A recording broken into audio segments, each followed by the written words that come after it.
There's no silver bullet in sales, but on Sales Against the Odds, we're here to give you the best shot at building a sales infrastructure that helps you scale. I'm your host, Lee Brumbaugh. Welcome to Sales Against the Odds. I'm your host, Lee Brumbaugh. Joining me today is our Chief Community Officer, Tom Gardner. Tom is in an important role for Sales Xceleration, helping support our 220 plus advisors across the globe. Tom, thank you for joining me this morning. Pleasure to be here, Lee. Thank you very much. So it's 8 o'clock. It's 8 in the morning my time, which means it's 6 in the morning your time on a Monday morning. So I'm putting you in the hot seat first thing in the morning. So thank you for joining us. Now, we talked about originally doing this over shots of bourbon or an alcohol beverage, but I don't think that's going to happen at 6 in the morning. So nope, I'm hitting my coffee here first thing out of the gate. All right, so we've got a special thing for everybody today. Tom has agreed to do, he will be on the hot seat. We're going to go through 5 questions that will impact owners in the SMB marketplace. Because it's 6 in the morning, Tom has espresso shots. So Tom, if you don't get an A, you've got to get, there you go, with the sign, I like it. If you don't get the A, you're doing a shot of espresso. So you've got 5 questions. We're going to time you at a minute or less. And again, focus on areas, tangible results of what we can do in the SMB space. Sound like a plan, Tom? Sounds like a plan. I hope I don't have to do that shot of espresso, but let's see how it goes. 5 of them, honestly. All right. 5 of them, nonetheless. Yeah. Biggest opportunity for SMB businesses, so SMB world, to grow their top line revenue. What can they do to get real results? Great question, Lee. And this is one that we hear quite often. And really, I can't look anywhere else except for leveraging AI in the use of small and mid-sized businesses. Everything from lead generation, getting the right messages to the right prospects at the right timing, all the way through doing things on scale and leveraging AI for the use of scale, and even into coaching and developing of your reps, making sure that the reps are and your sales team is really equipped to have the right types of conversations at the right time with the right resources around them. So leveraging AI all the way through the use of SMB from a growth standpoint is a key critical step. And I think the companies that really do take advantage of the tools and the abundance of tools in the marketplace today are going to be the ones that rise to the top here. So I would answer that with use of AI. Love it. Great answer. You're not doing the first espresso, but you're right. Embracing AI, we've seen it with all our advisors. Those that don't are going to fall behind. And from an efficiency scale, it's where we need to be.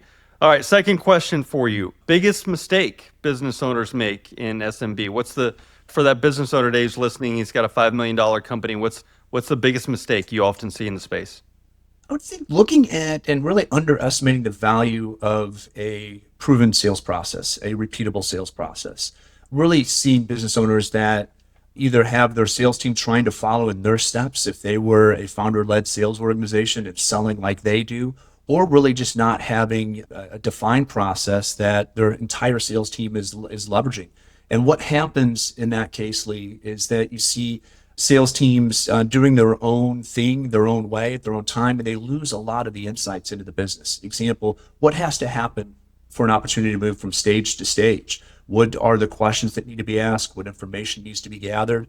And if the team is really in sync and selling in a very similar path, they are able to get insights into the business to see what's the likelihood of this deal being closed? What's the likelihood of it progressing to the next phase? What type of information needs to be conveyed at that next phase? And when people are not following a proven or repeatable sales process that's defined and agreed to, they're losing the insights into the business left and right. So hopefully my answer is the right one here for you to stay away from that espresso shot, but I think it's the repeatable sales process. Yeah, good answer. And again, it's one thing to think you have it, but to know it's documented, to have other teams utilizing across organization, even with founder-led sales, bringing that CEO, that business owner back into helping close deals, involved in the big deals at the end of the pipeline, I think is critically important. Yeah. You talked a little bit about AI in your first answer, so I'm going to go back to this. What is your favorite AI tool, and how do you use it from a sales perspective? From a sales perspective, ChatGPT, chat, I think is one of the most popular that's out there today, but I leverage it each and every day. And that could be anything from crafting of the right messages and emails to market insights, content creation.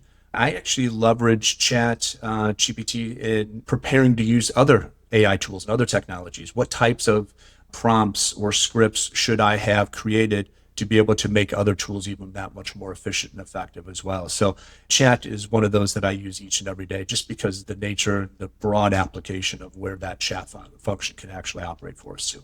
Everywhere from finding competition, your messaging, agree. My wife she's redoing stuff out on the outside, and she was like, can this furniture go in this spot? So she's taking pictures. And my kids do more, know more about it than I do, but it is what you do to stay up and how you can use it for a sales perspective is absolutely critical. All right, you're doing good. You're not drinking coffee. You're going to question 4.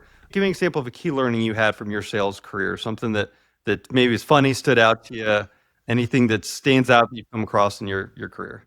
It's funny, the timing of this, that we're here drinking coffee at 6 a.m. my time.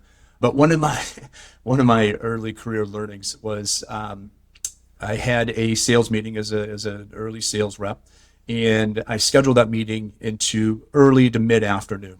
And so now I want you to think for a second: a darker conference room, big meal for lunch, late afternoon, mid afternoon. And here it's one-on-one with this business owner, and I'm doing a PowerPoint presentation, and I feel like I'm just absolutely crushing it. I'm on mark with all of my message, the whole bit. As I asked some questions of engagement back to my prospect, they really weren't being answered very quickly or at all. And I had realized that, I probably had put the prospect to sleep for a period of time there. You're And one-on-one? So I think during a one-on-one meeting. So I think the key lesson that I learned is really schedule your meetings when you're at your best. Schedule it where it's applicable for you and your prospect to be at their best, and so be very thoughtful and strategic with how and when you conduct your meetings to make sure Did you that carb you're load getting your the like? outcome Was you this like want. that Office? This is the episode of The Office where Michael's eating all the fettuccine Alfredo before you did the prospect? Is that what's going Very, on? very, very much so. So I was on. I had plenty of coffee, but I may or may not have put my prospect to sleep in a one-on-one meeting. So I Tom learned the lesson. drugging his prospects before meetings. I got it. All right. On that one, maybe you should take your espresso shot with that one. Oh, So I think it's much needed here. Okay. See if I can do this. there you go. Out of the sign and everything. All right. Now that you're fully Much caffeinated, what is your last one, number 5 question on the hot seat? What is the most important thing to do or not do when finding an all-star sales rep? So many times I see business owners that really just leverage industry experience as almost their sole criteria for hiring, and they're missing opportunities with some tremendous candidates. And so one of the biggest mistakes is overplaying that industry experience card. So encouragement here is have a thorough, well-rounded sales hiring plan, meaning who's going to be doing the interviews? What are we going to be looking for? What's that ideal candidate profile look like? Leveraging assessments, if you're going to be leveraging assessments to get further insight into those candidates, but having a plan and a thorough plan and an interview plan to be able to make sure that you're making good hiring decisions, and really leveraging all of the men and women around to have various vantage points into that candidate. And if you do, you'll have a really, really good rock star candidate that's going to be added to the team, but having a hiring plan.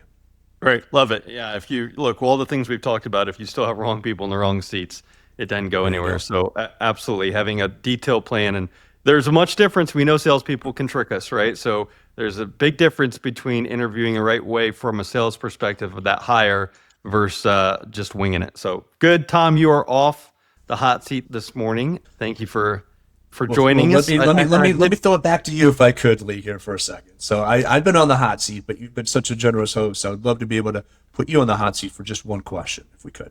Sure, go for it. You had asked me around some of my key learnings as an early sales rep.